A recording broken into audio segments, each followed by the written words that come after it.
Dear students, कल जिस बात पर हमने क्लास रोकी थी वहीं से अभी जो है हम कंटिन्यू करेंगे। ठीक है, कल हमारा जो टॉपिक चल रहा था, अभी बताता हूँ।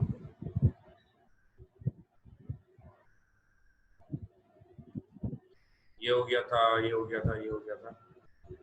हाँ जी, इनकी बात चल रही थी, पॉइंट्स की ना। एडवांटेजेस ऑफ गुड लिसनिंग के ऊपर हम थे और यहाँ पर हमने अपनी बात को रोका था। और यहाँ पर मैंने आपको एक काम दिया था। मैंने आप लोगों से कहा था कि इसकी एग्जाम्पल आपने बनानी, ठीक है ना।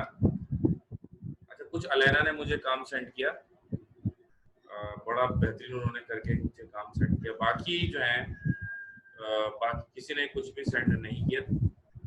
ठीक है, तो ये भी यहाँ पर मैं समझता हूँ बताने की जरूरत है। Now advantages of good listening के ऊपर हमने कहाँ तक बात की थी? It creates mutual understanding between the speaker and listener, इसकी बात हो गई थी। It puts to positive attitude. Positive attitude क्या होता है? ठीक है जी, पॉजिटिव एटीट्यूड ये होता है कि जब आप किसी सामने वाले बंदे से काफी हद तक मुतमईन हो जाएं। ठीक है जी, अगर आप सामने वाले बंदे से मुतमईन हो तो this is something related to positive attitude, right. अच्छा, भाई एक बंदा मेरे सामने आकर खड़ा हुआ है, मैं स्टॉप पे खड़ा हूँ और वो मेरे बराबर में आकर खड़ा हुआ है। अब अगर उससे मेरी बातचीत नहीं होती है तो मुझे वो हमेशा मशकूक नजर आएगा। स्पेशली अगर किसी खातून के बराबर में इस तरह कोई खड़ा हो जाए आगे, तो डेफिनेटली वो उसको हमेशा शक शक रहेगा जहन के अंदर ना। अच्छा, कहीं पे भी आप जा रहे हैं और कोई बंदा अगर आपसे मिलता है, बात करता है, तो जब तक आप उससे सेटिस्फाई नहीं जाते, मुतमईन नहीं हो जाते, उसकी बात आप सुन नहीं लेते, तो आपके जहन में एक शक शुबा रहेगा। पाकिस्तान समेत दुनिया भर के मुल्कों में हम देख रहे हैं, इवन अमेरिका में आप देखें कितनी ज्यादा डकैतियां और चोरी चकारियां जो है इस तरह के सिलसिले जारी हैं। अच्छा, तो लिसनिंग का फायदा क्या होता है? जब सामने वाले को आप सुनते हैं और जब आप उसकी बात से मुतमईन हो जाते हैं तो वो आपके जहन में आ जाता है कि नहीं यार ये बंदा सही है, और फिर आपके साथ उसके साथ जो फिर आपका बिहेवियर होता है उसके अंदर भी पॉजिटिव एटीट्यूड आपका शुरू हो जाता है। अच्छा, मुझे ये बता दीजिएगा जरा, कुछ आवाज मेरी क्लियर आ रही है आपको? ये मुझे जरा चैट में बता दीजिएगा। आगे बढ़ते हैं।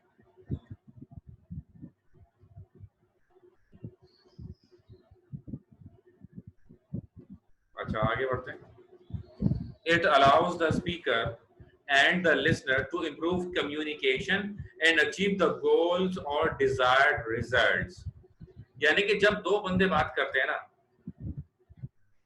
दो बंदे जब बात करते हैं तो बिला वजह नहीं करते। गाशान तीन बंदों ने यस कहा है, अजहर ने कहा है सही आवाज आ रही, अन्ना ने भी कहा है सही आवाज आ रही है, वासे इमरान ने भी कहा है सही आवाज आ रही है। गाशान आपको क्यों नहीं आ रही आवाज से? थोड़ा बहुत होता है कभी, किसी और आपका भी इंटरनेट अप डाउन होगा तो आपको आवाज नहीं आएगी, मेरा अप डाउन होगा तो किसी को भी नहीं आएगी, ये होगा। खैर, तो it allows the speaker and the listener to improve communication and achieve the goals as और डिजायर्ड रिजल्ट्स।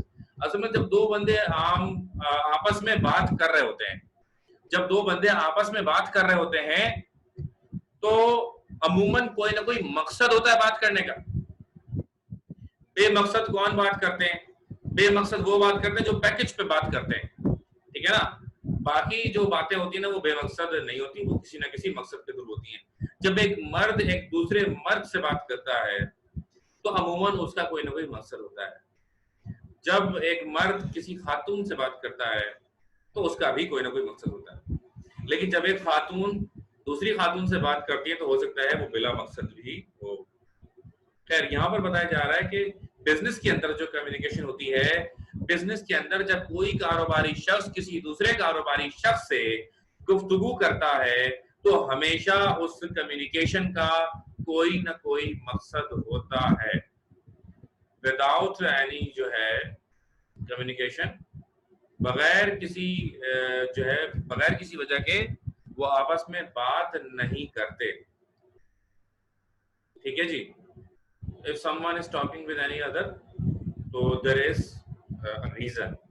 कारोबारी शख्स जो होते हैं, बिजनेसमैन जो होते हैं, उनको अपनी वक्त की बहुत ज्यादा कदर होती है। They know the precious their time, how precious their time is. तो वैसे तो जिस बंदे को भी वक्त की कदर होती है वही तरक्की करता है, जिस बंदे को कदर नहीं होती वो तो उसका अल्लाह ही हाफिज़ है, ठीक है। So it allows the speaker and the listener to improve communication and achieve the goals or desired results. It helps the speaker, particularly in an interview or problem solving conference, to talk about the problem. ठीक है ना। अच्छा, अब इसमें आप क्या लिखेंगे, इसमें आप लिखेंगे नंबर 3 में एग्जाम्पल के तौर पर एक आइडिया दे रहा हूँ कि भाई एक बंदा सर्विस देने वाला है, एक सर्विस लेने वाला है। जब वो आपस में कम्युनिकेशन करते हैं तो वो समझ में आ जाता है उनके काम, तो वो उसको सर्विस के लिए हायर कर लेते हैं। जो सर्विस प्रोवाइड करता है उस बंदे को सर्विस के लिए हायर कर लिया जाता है। मिसाल के तौर पर कम्युनिकेशन में हमारी आपस में हमने देखा फर्नीचर हमें बनवाना है, एक अजहरुद्दीन नामी बंदा है जो फर्नीचर बनाता है, हमें देखा उसका फर्नीचर बना हुआ यार बड़ा अच्छा फर्नीचर है, हमने उसको गो अहेड दे दिया और हमने उससे कहा कि भाई आप जो है वो ऐसा कर लें। सही। तो पॉसिबिलिटीज 12 हैं और कोई सर्विस प्रोवाइडर नहीं है, कोई सामान बेच रहा है, आपने उसकी बात सुनी, आप उससे मुतमईन हो गए, दोनों ने एक दूसरे की बात सुनी और फिर वहां पर ट्रांजैक्शन क्रिएट हो जाती है। ट्रांजैक्शन हो सकती है जब आप एक दूसरे की बात से मुतमईन होंगे तभी कोई ट्रांजैक्शन हो सकती है, अदरवाइज ट्रांजैक्शन नहीं हो सकती। ठीक है जी। if it helps the speaker, it आएगा ये साथ साथ लिख ले तो बेहतर है। It helps the speaker, particularly in an interview or problem solving conference, to talk about problems. ठीक है ना। अच्छा, जब इंशाल्लाह आपके भी बहुत बड़ी बड़ी जगहों पर इंटरव्यू होने हैं आने वाले वक्तों में, जब कोई बंदा किसी दूसरे बंदे से इंटरव्यू करता है जॉब के लिए स्पेशली, तो जो जॉब देने वाला यानी कि एम्प्लॉयर जो जॉब दे रहा होता है उसके लिए भी वो बहुत इंटरव्यू अहम होता है। लेकिन मैं समझता हूं जो एम्प्लॉय बनने आया है, जो इंटरव्यू इसलिए दे रहा है ताकि उसको जॉब मिल जाए, उसके लिए इंटरव्यू ज्यादा अहम होता है। क्यों भाई, मैं एक बार इंटरव्यू देने गया एक जगह पर और वहां पर टोटल 3 बंदों की वो थी अवेलेबल वैकेंसीज, और पता चला 10 दिन से इंटरव्यू हो रहे हैं और रोजाना 15-15 लोगों के इंटरव्यूज हो रहे हैं। 3 सीटें खाली थी, 10 दिन इंटरव्यू हुए, एक दिन 15 लोगों का इंटरव्यू हुआ, यानी 3 सीटों के लिए 150 लोगों का इंटरव्यू कर रहे थे वो। ठीक है ना। अब उनके सहन में हो गया 3 ही तो हायर करने कर लेंगे, लेकिन एक उनमें से एक बंदा उसके लिए था कि यार मुझे बस यही जॉब मिल जाए तो मेरे लिए जिंदगी सुकून में आ जाएगी। तो एक एम्प्लॉय के लिए जो होता है वो बड़ा इंपॉर्टेंट होता है। जब आप इंटरव्यू देने के लिए जाते हैं तो जिस तरह आपकी स्पीकिंग की वैल्यू होती है, जब आप वहां पर बोलेंगे, जब आप वहां पर जवाब देंगे, उसकी जो वैल्यू, इसी तरह आपके सुनने की भी वैल्यू होती है, आपके ऑब्जर्व करने की भी वैल्यू होती है। तो इंटरव्यूअर ये भी देख रहा होता है कि how you are listening to me and how attentive you are. ठीक है ना। एमसीबी में अभी जॉब्स आएंगी बीकॉम बेस पर आएंगी, तो अभी तो खैर आपने इंशाल्लाह बीकॉम के पेपर देने दिसंबर में, और उसके बाद फिर आएंगी और फिर आप दीजिएगा। तो शायरा ईरान पर इसके इंटरव्यू होते हैं, तो वहां पर मैं रहा हूँ वहां पर, तो मुझे बड़ा तजुर्बा है उसका, किस तरीके से इंटरव्यूज होते हैं। पूरे के पूरे जॉब दर जॉब पूरे ग्रुप्स आ रहे होते हैं और उनके इंटरव्यूज होते हैं रोजाना। मैंने इस तरह के इंटरव्यूज देखे हैं और उसमें ये चीजें बाकायदा जो इंटरव्यू लेने वाला होता है वो भी अपने आप को तैयार करा होता है, उसने भी सुनना होता है ना। आप बोलेंगे तो वो सुनेगा, तभी तो फैसला करेगा कि हाँ you are the right candidate. ये उसका फैसला कैसे करता है, वो भी आपको सुनकर करता है। ठीक है। तो listening is very important to take a decision. जज भी क्या करता है, सजाए मौत देने से पहले जज मुजरिम से बोलता है हाँ भाई अपनी सफाई में कुछ कहना है, आपके वकील को कुछ कहना है। यानी लिसनिंग, जो मौत की सजा आपको होने वाली है उससे आपको हटाया जा सकता है, आपकी सजा खत्म की जा सकती है अगर जज आपकी बात को समझ ले। तो लिसनिंग की वैल्यू ये है कि जिंदगी और मौत का मामला भी आपकी लिसनिंग में आ जाता है। डॉक्टर भी क्या करते हैं, अक्सर तो अब डॉक्टर ऐसे हो गए वो हाथ भी नहीं लगाते, पूछते हाँ भाई क्या हो रहा है, उसको बताओ बस वैसी वो दवा लिख देता है, सिर्फ आपकी सुनने पर कि आपको क्या हो रहा है। अब वो बस थोड़ा बहुत वो दिल की धड़कन चेक करते हैं, उसका भी मकसद ये होता है कि आपको बस मुतमईन करना है, वो उसकी भी ज्यादा ये वजह होती है। दवाई वो आपकी बात सुनकर ही आपको दे रहे होते हैं, तो इस तरह के हालात से भी आप दो चार होते हैं। सही। अच्छा जी, तो लेट्स मूव ऑन, आगे बढ़ो। It foster the spirit to give and take, ठीक है ना। तो यहाँ पे मैं लिसनिंग की बात भी करूंगा और स्पीकिंग की बात करूंगा। जब आप लिसनिंग करते हैं किसी को तो आपका जज्बा उभर जाता है, ठीक है जी। तो कुछ दिनों पहले जो है वो तारिक जमील साहब का बयान आया टीवी पर, वो जो फंड रेजिंग की तकरीब थी, इमरान खान बैठे हुए थे और बाकी लोग भी बैठे हुए थे। You know what happened in that. तो जो लोग बैठे हुए थे, तारिक जमील साहब ने जब बयान शुरू किया तो लोगों के आंसू आने लगे, रोने लगे लोग। तो जाहिर है कि उतना रूह परवर उन्होंने खिताब किया कि लोग रोने लगे। अच्छा, तो यानी कि बातें सुन के भी रोना। कभी मर्द वो है जो उसको थप्पड़े मारो वो रोएगा नहीं, लेकिन वो मौलाना की तकरीर सुन के रो जाता है, ये देखें आप। अच्छा, तो अब मैं बताता हूँ आपको छोटी शॉर्ट स्टोरी चंदा मांगने का। भाई मैं गया, एक मजमा बैठा हुआ था, मैं गया मस्जिद का चंदा दे दें, मस्जिद का चंदा दे दें। मैंने क्या बोला, मस्जिद का चंदा दे दें, डोनेशन दे दें मस्जिद के लिए। सबने क्या कहा, बस ठीक है जाओ ये वो, यानी उन्होंने टाल दिया, मतलब उन्होंने नहीं सुनी बात। अब मैं वहां गया, मैंने खड़े होकर बोला बिस्मिल्लाहिर्रहमानिर्रहीम अल्हम्दुलिल्लाहि रब्बिल आलमीन अर्रहमानिर रहीम। अब मैंने क्या किया, तिलावत शुरू की। अब जब मैंने तिलावत शुरू की तो लोग मेरी तरफ मुतवज्जो हो गए, यार कुरान शरीफ की तिलावत हो रही है। अब लोग मेरी तरफ मुतवज्जो हो गए। मैंने पूरे अलहम जो है सूरह अलहम उसकी मैंने पूरी तिलावत की। उसके बाद मैंने बोलना शुरू किया कि तमाम तारीफें उस खुदा बरतर के लिए हैं कि जिसने हम सबको खल्क किया, वही रहमान है और वही रहीम है, तमाम तारीफें उसी के लिए हैं। अब और वो यार ये पत्नी बड़ी अच्छी बात कर रहा है, इसको सुन लेना चाहिए। उसके बाद उसने बोला कि भाई ये दुनिया फानी है, आज हम हैं कल नहीं है, हम सब ने यहाँ पर गुजर जाना है। आए दिन आप लोग ये सुनते होंगे कि फला का इंतकाल हो गया, अचानक से वो बंदा जा रहा था काम पे, एक्सीडेंट हो गया, रास्ते में मर गया। तो हमारी दुनिया फानी है, इस दुनिया में जो कुछ हम बचा के रखते हैं, जो कुछ हम माल और दौलत जमा करेंगे, एक वक्त ऐसा आ जाएगा वो सारी माल और दौलत हमारे किसी काम नहीं आएगी। और अगर हमारे से काम सिर्फ आएंगे तो हमारे अमाल काम आएंगे, हमारे वो अमाल काम आएंगे जो हम रख छोड़े, जो हमारे मरने के बाद भी हमारे लिए सवाब का जरिया बन जाए। ऐसी क्या चीज है जो हमारे लिए मरने के बाद भी सवाब का जरिया बन जाएगी? वो जनाब मस्जिद की तामीर है। आए मस्जिद की तामीर में 10 रुपए, 50 रुपए, 100 रुपए अपनी हैसियत के मुताबिक मस्जिद के चंदे में पैसे जमा कराइए और आप ऐसे सवाब में शामिल हो जाइए कि मरने के बाद भी आपको ये सवाब मिलता रहेगा। अब ये जब वो सुनेंगे, उनको याद है हाँ यार फला मेरा दोस्त था, उसकी डेथ अचानक हो गई, फला, अब जहन में आएगा। अब यकीनन ये बातें सुनकर चंद लोगों की जेब से जरूर पैसे निकल आएंगे। तो अब आप मुझे बताइए, क्या मैं मस्जिद के लिए चंदा मांग सकता हूँ? क्या ख्याल है आप लोगों का, हैं? जरा ये बताइएगा। अच्छा खैर, तो देखें अब दो बंदे मस्जिद के लिए चंदा मांगने गए। एक बंदे ने किस तरह से मांगा, सिंपल ही उसने मांगा, ये चंदा दे दे, मस्जिद का चंदा दे दे। वो उसको कहा अच्छा चंदा मिलेगा, निकल भाई यहाँ से, वो पूछेगा ही कोई उसको। लेकिन अगर वो जिस तरह मैंने थोड़ी सी इमोशनल थोड़ी सी स्पीच आपको देकर दिखाया, अगर ऐसी वो स्पीच देगा, ठीक है ना, और जब इंसान सुनता है तो उसका बनता है कि नहीं यार ये हमें मस्जिद के लिए करना चाहिए वगैरह वगैरह। आ रही है बात समझ में? तो ये तो मेरे जो है ना, मतलब जो स्पीचेस अभी तो कोई सेमिनार इंशाल्लाह होता है, कोई गाँव में का, अल्लाह ने चाहा तो जरूर आपको बुलाऊंगा। तो मैंने वो हजारों की तादाद में बड़े मतलब जोशीले खिताब भी मैंने थोड़े से किए, तो बड़ा मजा आता है और बड़ा लोग जो है ना वो हो जाते हैं, लहू गरमा जाता है लोगों का बहुत सारी बातें सुनकर। ज़ाहिर इस्लाम की बात हो, हमारे फतूहात की बात हो, इस्लामी कुरान शरीफ से रिलेटेड कोई बात हो, तो ऐसा नहीं जज्बा आ जाता है लोगों में। नारे तकबीर एक बार मैंने लगाया था कश्मीर के ऊपर, मैंने वो किसी तकरीर ऐसा जवाब आया था ना अल्लाह अकबर का, वो सफी हसन पर ईंट झांची हॉल है पूरा फुल भरा हुआ, ऐसे उन्होंने जवाब दिया।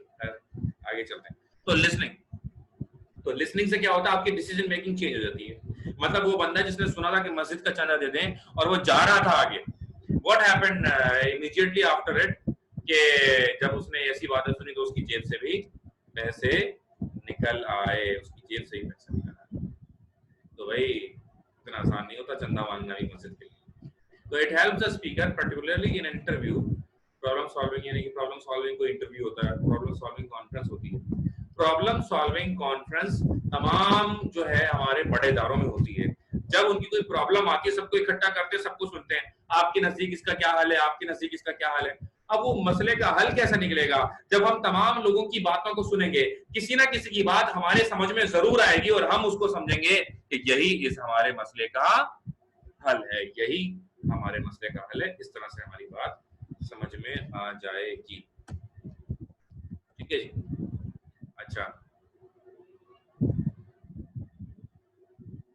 It fosters the spirit and give and take, ये भी मैंने आपको बता दिया कि क्या होगा।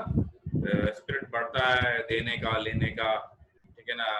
जज्बा आपको भरता है सुनने से, कौमें बनती हैं, एक कौम बनती है, जज्बा मिलता है।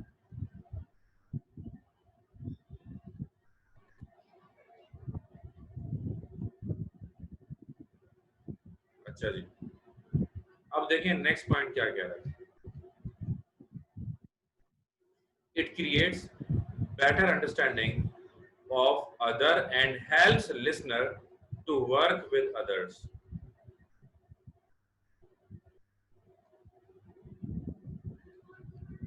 भाई अगर किसी बंदे को किसी भी किस्म की हेल्प की जरूरत, ठीक है ना, अगर किसी बंदे को किसी किस्म की हेल्प की जरूरत, तो फिर आप उसकी हेल्प कब करेंगे? जब आपको उसकी परेशानी के बारे में आपको इल्म होगा। ठीक है जी। तो अगर किसी के बारे में आपको पता चलेगा कि वो बंदा खाने को नहीं है उसके यहाँ और ऐसे ऐसे सिचुएशन से वो गुजर रहा है, तो इंशाल्लाह मैं समझता हूँ कि आप जरूर उसकी कुछ हेल्प करेंगे। लेकिन अगर आपको पता ही ना हो कि सामने वाला किन हालात से गुजर रहा है या क्या उसको इश्यूज हैं, तो फिर आप क्या करेंगे? यू विल डू नथिंग, आप कुछ भी नहीं करने वाले। क्या नहीं? So what does it mean? इसका मतलब क्या है? इसका मतलब ये है कि भाई लिसनिंग प्रॉब्लम सॉल्विंग में भी हेल्प करती है, और दूसरों की मदद आप कब करेंगे? जब आप सुनेंगे। तो जब सुनते हैं तो आपको दूसरों की मदद करने का मौका भी मिलता है, और जब दूसरे सुनेंगे तो इंशाल्लाह वो भी आपकी मदद जरूर करेंगे। अच्छा, जहां तक मेरा ख्याल है, अगला जो सवाल है वो मैं आपको करा चुका हूँ, जो मुझे नजर आ रहा है। ठीक है ना। जो नेक्स्ट क्वेश्चन मैं देख रहा हूँ वो मुझे लग रहा है आपको स्क्रीन शेयर हुई भी, आपसे देखें। अगला सवाल नजर आ रहा है आपको, what are common faults of listening. जरा मुझे कोई बताया चैट में कि वेदर ये मैंने कराया है या नहीं। What are the common faults of listening. Iqra Siddiqui ने यस जवाब दिया है। यस सर हो गया है, दो दो शहादतें मसूल हो गई। एक आध और मिल जाए तो बेहतर है, क्योंकि दो खवातीन की एक शहादत मानी जाती है। क्योंकि एक लड़के ने नो कहा है तो शहादतें बराबर होगी, यस और नो में कोई फर्क नहीं रहा। एक और आ गई शहादत यस में, ओके, तो यस इज फाइनल। अल्लाह ने भी यस कह दिया। वाह, चलो चलो चलो चलो, बस बस बहुत, ये सवाल हमने कर लिया है। तो अब हम जरा देखें तो सही, लिसनिंग में मैंने कितने सवाल हो गए माशाल्लाह से, ठीक ठाक पढ़ लिया हमने लिसनिंग। अगली क्लास में मैं फॉर्मेटिंग शुरू कर रहा हूँ कम्युनिकेशन की, जो इसको तो ऑनलाइन है, आप कोई मिस नहीं करिएगा, बड़े स्पीड हमारी पकड़ेंगे हम आने वाले दिनों में। तो अच्छा, पहला सवाल हो गया ये एक, और इम्पोर्टेंस दो, एडवांटेजेस तीन, चार, और अब हम जा रहे हैं पांचवें सवाल की जानिब।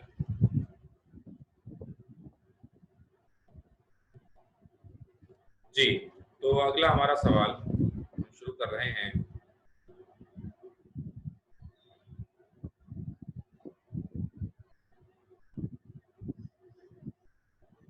अगला सवाल हम शुरू कर रहे हैं,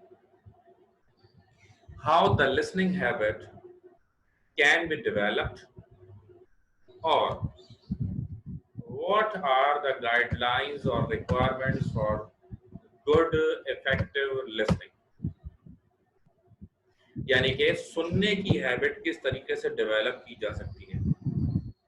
सबसे पहले आपको चाहिए कि बड़ों के साथ बैठें, जो भी आपके बड़े हैं, माँ बाप हैं, बड़े बहन भाई हैं, दादा दादी हैं, नाना नानी हैं, अल्लाह जिंदगी दे सबको, जो भी आपके बड़े हैं उनके साथ जरूर बैठें। एजेड बंदा अगर कोई अंकल है कोई, जरूर बैठे उनके साथ, के, तो उनको जो है ना सुनने में सारे क्वेश्चन लिखने हैं, सारे क्वेश्चन लिखने हैं।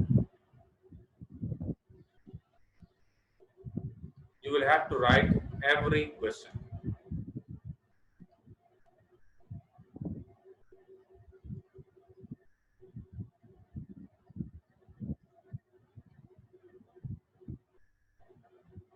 अच्छा जी,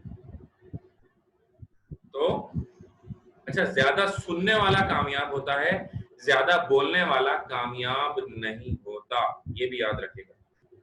सुनने वाला कामयाब ज्यादा होता है, बोलने वाला इतना कामयाब नहीं होता। सुनने वाला ज्यादा इल्म हासिल करता है, बोलने वाला इल्म खो देता है, क्योंकि जब सुनने का वक्त होता है उस वक्त अगर वो बोलता है तो फिर वो नहीं हासिल कर सकता था। नहीं। What are the guidelines requirements for good or effective listening? अगर मैं चाहता हूं मैं बहुत ज्यादा इफेक्टिव तरीके से सुनूं तो मुझे उसके लिए क्या करना होगा? ठीक है ना, यू आर स्टूडेंट, और मैं समझता हूँ चाहे वो खवातीन हो चाहे वो लड़के हों, आपको कम से कम अभी बीकॉम मास्टर्स जरूर करना है, चाहे कोई भी हालात हो बेटा। खवातीन गर्ल्स से भी मैं बोल रहा हूँ, what ever be the situation, ये आप जो है ना दिन और रात एक कर दें अगले चंद महीनों के लिए, और बहुत जबरदस्त तैयारी करें बीकॉम की, और इसी साल निकालें और अगले 2 साल में मास्टर्स कर लें। उसके बाद आगे पढ़ना या नहीं पढ़ना वो आपका है, लेकिन इतना जरूर पढ़ें। खवातीन गर्ल्स जिनकी कल को शादी होनी, वो भी मैं उनको रेकमेंड करूंगा कि प्राइवेट ले लीजिएगा, अगर आपको यूनिवर्सिटी प्राइवेट एमए कर लीजिएगा, आईआर कर लीजिएगा, लेकिन पढ़िएगा जरूर। ठीक है, एमए इकोनॉमिक्स है, एमए आईआर है, एमए लिंग्विस्टिक है, बहुत सारी लाइन है, जरूर कीजिएगा, क्योंकि ये पढ़ाई हमेशा कुछ ना कुछ देकर जाती है, कुछ लेकर भी जाती है आपसे। अच्छा, what are the responsibilities of listener?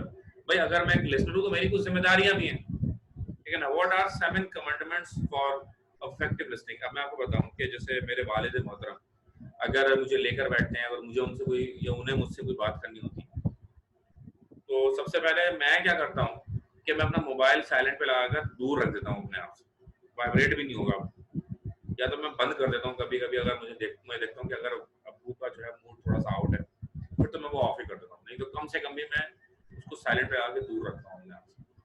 उनकी बात सुनना बहुत जरूरी, ठीक है ना, तो anything can happen, you know, traditional parents. तो अभी अभी अब हम कोई वेस्टर्न कल्चर में तो नहीं आए ना अभी, तो हमारे एक जानने वाले हैं, वो मतलब काफी पहले अपनी शादी से पहले चले गए थे यूएस। तो जब यूएस वो चले गए तो वहीं वो बड़े हुए, वहीं मतलब वहीं पढ़ाई मुकम्मल की, वहीं उन्होंने शादी कर ली, वहीं उनकी औलादें हुई। तो कुछ उनके बच्चे ने कोई मसला कर दिया होगा, तो उन्होंने उसको थप्पड़ मार दिया, अपनी औलाद को, बेटे को थप्पड़ मार दिया बाप ने। अच्छा हमारा क्या, हम तो हमारा कोई मसला ही नहीं, थप्पड़ कोई मसला ही नहीं हमारे लिए, पिटना। वहाँ ये हुआ कि उसने जाके पुलिस में कंप्लेन कर दिया अब्बू की अपने, कि भाई मेरे वालिद ने मुझे मारा है और ये से हुआ मेरे साथ। पुलिस आई, उन्होंने उठा के लेके बंद कर दिया। जज ने पूरा माफी मांगी उन्होंने अपने बेटे से, उसको उनको रिहा किया गया। व्हाट इफ अगर द सेम सिचुएशन हैपन, अगर यहाँ पर किसी को कोई वालिद मारते हैं और वो जाता पुलिस स्टेशन, अब्बू ने मारा, व्हाट विल हैपन? कोई बूढ़ा बैठा ना, वो और लगाया, सही मारा तुझे, यहाँ आके कंप्लेन करने, बाप की कंप्लेन करेगा। हमारा तो ट्रेडिशन ऐसा है, लॉ से ऊपर ट्रेडिशन है हमारे, ठीक है ना। तो बहरहाल वो हुआ, ये वक्त गुजरा, वो आ गए कराची। एक बार कराची आए, बच्चा भी उनके साथ था, तो कराची एयरपोर्ट पे उतरे, जब जैसे ही बाहर आए, सबसे पहला उन्होंने काम ये किया, जूता उतार के 2 लगाया अपने बेटे की, आप जाके कंप्लेन कर पुलिस। जाहिर है कि यहाँ तो पॉसिबल ही नहीं है ना ऐसा कुछ। खैर, तो there are some commandments for effective listening. अब मैं बता रहा हूँ कि कुछ रिस्पॉन्सिबिलिटीज हैं, कुछ स्ट्रेटेजीज हैं, कि अगर इन स्ट्रेटेजीज को अगर आप फॉलो करेंगे, if you follow these strategies, then what will happen, या फिर क्या होगा, आप प्रॉपर जो है वो समझ पाएंगे बात। बच्चा सब ना प्रेजेंट लिखते हैं, कम से कम प्रेजेंट लिखते हैं, और जिन्होंने ईमेल एड्रेस कल नहीं लिखा था वो अपना ईमेल एड्रेस भी जीमेल वाला चैट में लिख दें, ठीक है ना, तो ताकि आप सबकी अटेंडेंस लग जाए। ताकि मैं एक रिकॉर्ड मेंटेन करना चाहता हूँ कौन कौन मेरी रेगुलर क्लास ले रहा है, कौन एब्सेंट हो रहा है, ठीक है ना। इसके फिर मंथ के बाद इंशाल्लाह मैं आपको वो दूंगा डिटेल कौन एब्सेंट था। तो बी रिस्पॉन्सिबल, चंद महीनों की बात है, बीकॉम खत्म, कोचिंग की कहानी खत्म, जाओ फिर ऐश करो, जो मर्जी करो। There are some commandments for effective listening. Number 1, stop discussion.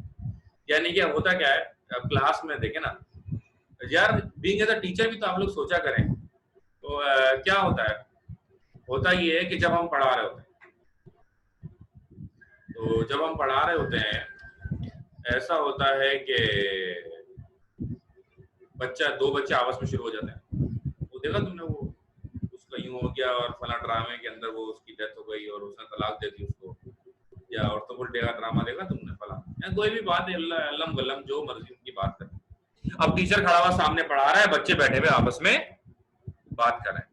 भाई मिसाल में आपको जरा आप एक बीइंग एज अ टीचर जरा सोचिए कि एक बंदा आपसे मुखातिब है और आपसे वो कह रहा है कि यूं यूं यूं, और आप दूसरे बंदे की तरफ देख के उससे बातों में लगे हुए हैं। मतलब मैं सामने में किसी से बोल रहा हूँ, मैं उससे बोल रहा हूँ कुछ और वो किसी और की तरफ देखकर किसी और से बात कर रहा है। What will happen? मेरा दिल क्या कहेगा, मेरा दिमाग क्या कहेगा, मेरा खून क्या क्या होगा मेरे साथ? ज़ाहिर गुस्सा आएगा।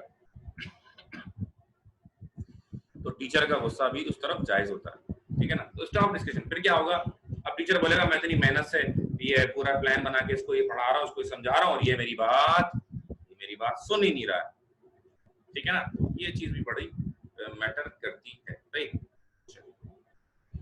तो first and last principle of good listening is stop discussion, because you are not learning anything when you are talking, means you learn only when you are not talking.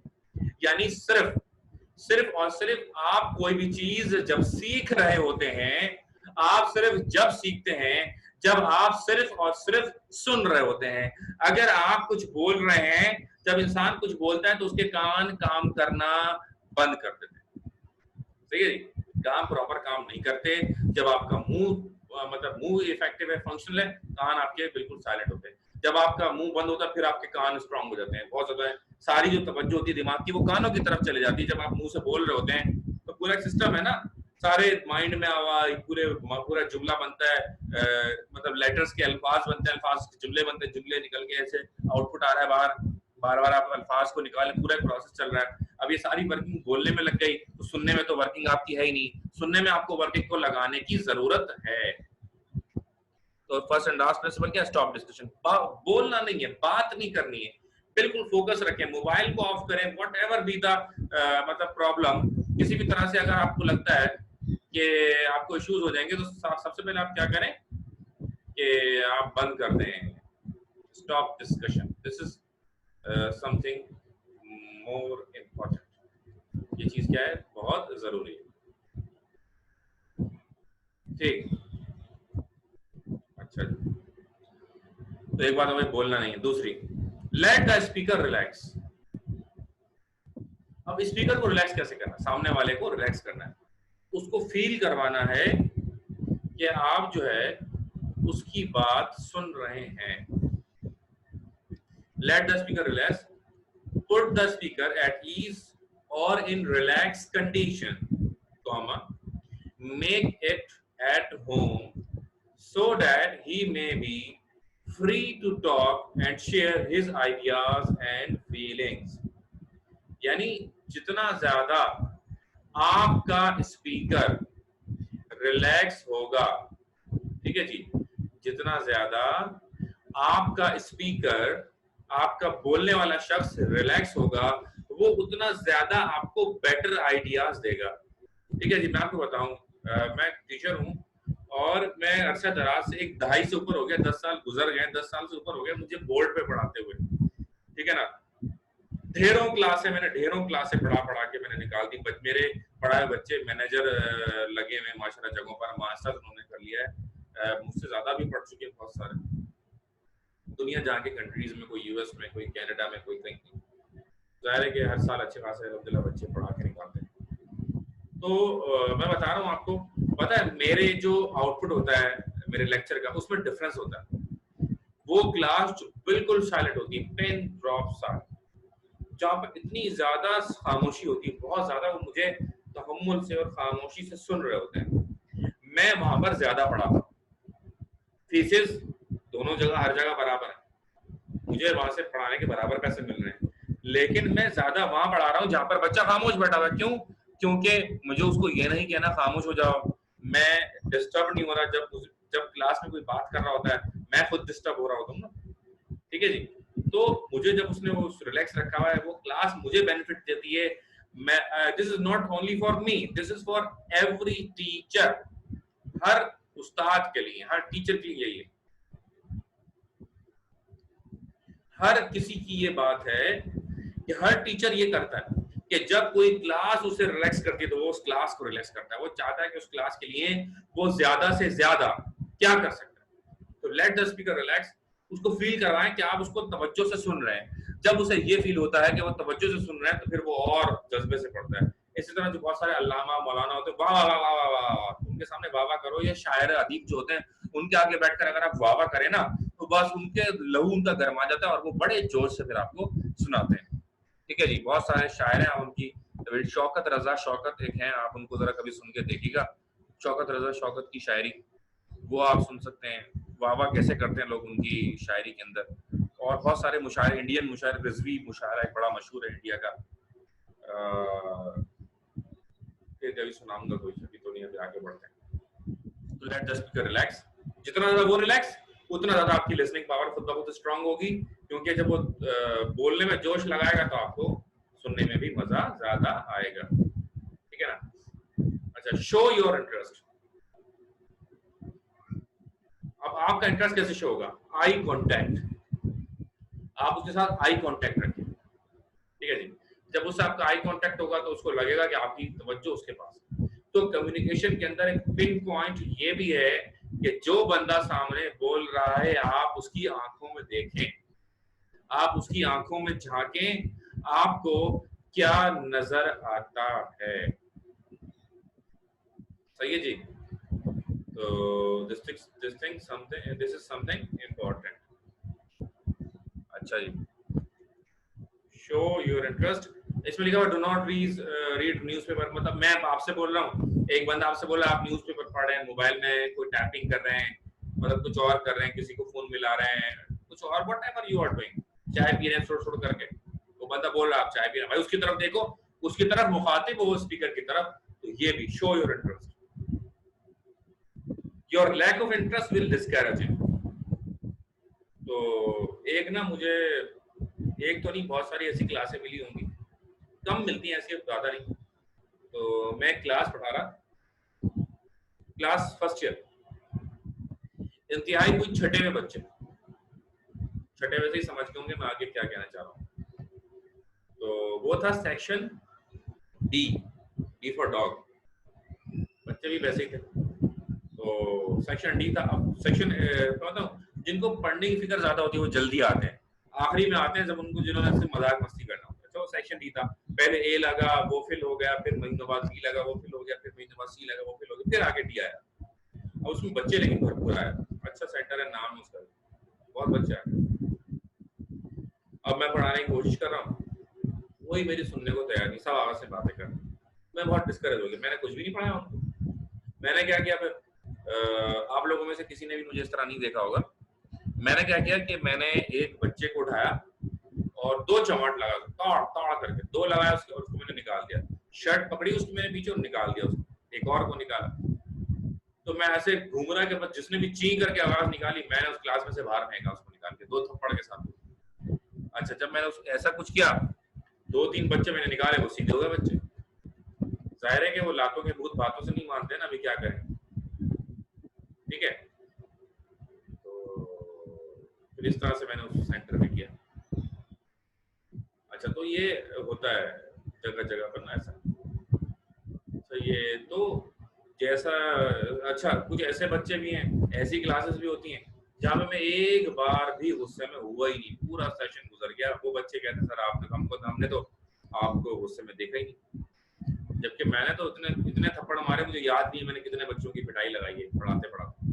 BCom वालों को नहीं मारा, बीकॉम में मुझे याद है आज तक सिर्फ 2 बीकॉम के बच्चों पे मैंने हाथ उठाया, पूरे 10-12 साल में सिर्फ 2 बच्चे, बड़ी इज्जत करते हैं जो बात, और जाहिर उन्हीं की भलाई के लिए मैंने जो भी खैर, तो डिस्करेज हो जाता है ना जब टीचर डिस्करेज होता नहीं पढ़ा। कोई भी लिसनर होगा, अब कोई शायर, अगर कोई शायर है, किसी शायर ने कोई शेर सुनाया, अब सारे बुत बने बैठे ऐसे, कोई एक वाह नहीं करा, कुछ भी नहीं, कोई तो पूरा शेर खत्म हो गया, पूरी रुबाई खत्म हो गई, पूरी नज्म खत्म हो गई, आप हैं कि तस से मस नहीं हो रहे, आप पत्थर बने बैठे हैं, बुद्ध बने बैठे। शायर ने अपनी किताब बंद कर देनी, नहीं यार कहीं और जाके सुनाऊंगा, इसको सुनाने का कोई फायदा नहीं है। ठीक है जी, अच्छा आगे चलते हैं। इसके बाद है फिनिश डिस्ट्रैक्शंस। कोई भी ऐसी चीज जो डिस्ट्रैक्शन करती है वो आपने क्या कर देती है, फिनिश कर देती है। ठीक है ना, मैं जिस जगह पे बैठा हूँ, I don't want any kind of distraction, तो I am alone in the floor, पूरे फ्लोर पर मैं बिल्कुल अकेला हूँ, कोई भी नहीं है, कोई चींचाओं की आवाज कोई नहीं आएगी आपको मेरे पास। ठीक है ना, तो रमजान में थोड़ा गर्मी ज्यादा होती है, थर्ड फ्लोर पर हूँ मैं इस वक्त घर के, रमजान में गर्मी ज्यादा होती है तो मैं फर्स्ट फ्लोर पर ही था, तो वहाँ पर ठंडा ठंडा होता है, शायद कोई आवाज है, लेकिन सिर्फ रमजान में ऐसा हो। I don't want any distraction, and the same thing goes to the listener. तो I am speaker right now, लेकिन जो सामने listener है उसको भी चाहिए, listener को भी चाहिए कि किसी किस्म की भी कोई distraction उसकी तरफ से ना हो। अगर आपके घर में मिसाल के तौर पर आप घर में अभी क्लास ले रहे हैं ना, तो मैंने आप सबको रेकमेंड क्या किया, मैंने आपको रेकमेंड किया कि हैंड फ्री जरूर होनी चाहिए। हैंड फ्री आपकी कान में लगी हुई होगी ना, आप कमरे में क्या हो रहा है क्या नहीं हो रहा है, कौन चिल्ला रहा है, कौन भाग रहा दौड़ रहा है, what ever is being happen, कोई बर्तन टूट गया, कुछ भी हो रहा है, टीवी चल रहा है, कोई दही वाला आ गया, whoever, कुछ भी नहीं होगा, आप आराम से मेरी बात को समझ पाएंगे। अब अगर आप मोबाइल के आवाज में सुन रहे हैं, स्पीकर ऑन करके मोबाइल का अपना स्पीकर, फिर आप में वो मजा नहीं आएगा। तो ऑनलाइन ये hand free, this hand free is very important. मैंने खुद कान में से लगाई हुई, तोते हैं पीछे, उनकी आवाज ना आए, वो कोई भी किसी भी सराउंडिंग में कोई आवाज नहीं सुनना चाहता मैं जब मैं आपको पढ़ा रहा हूँ। ठीक है, तो finish your distraction, remove any kind of distraction. It would be better if you shut the door and be careful about all external environments. यानी जहां पढ़े कमरे में अकेले हो और दरवाजा बंद कर दें, किसी किस्म की कोई आवाज अब तक ना पहुंचे। ठीक है ना, अगर आपने गौर किया अक्सर टीचर क्या करते हैं, जब क्लास में आ जाते हैं तो दरवाजा, कोचिंग सेंटर में दरवाजा बंद कर देते हैं। जिन सेंटर में, जिन क्लासरूम में दरवाजे होते हैं मैं उनकी बात कर रहा हूँ। ठीक है ना, तो दरवाजा बंद कर देते हैं। और पंखे भी, मैं तो जहाँ एसी मुझे मिलता है और दरवाजा भी होता है तो मैं दरवाजा ही बंद करके एसी चला के पंखे भी बंद कर देता हूँ, रिलैक्स हो गए, कोई आवाज नहीं, बिल्कुल खामोशी से पढ़े, प्यार प्यार से पढ़ाओ बच्चों, बड़ा मजा आता है। ओके, तो फिनिश डिस्ट्रैक्शंस, कोई किसी किस्म की डिस्ट्रैक्शन नहीं होनी चाहिए। ठीक है जी, तो ये हमने लिसनिंग का 5वां सवाल शुरू किया है। लिसनिंग के 4 सवाल पूरे हो चुके हैं, 5वां सवाल हमारा चल रहा है। वो 4 के 4 सवाल आपने याद करने हैं।